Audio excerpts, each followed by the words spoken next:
Você sabe qual que é o sincretismo religioso de Ogum? Bom, eu sempre gosto de falar aqui que sincretismo não significa que é.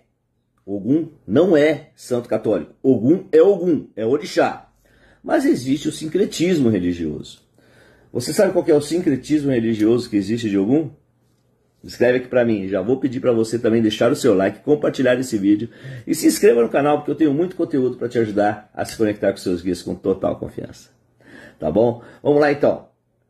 Sincretismo religioso de Ogum. São Jorge guerreiro. Porque lembra o guerreiro, lembra aquela pessoa que venceu o dragão, que venceu o mal. E Ogum é o guerreiro, é o braço armado de Deus, é a lei de Deus. Ainda que, em alguns lugares, São Jorge guerreiro é sincretizado com Oxóssi.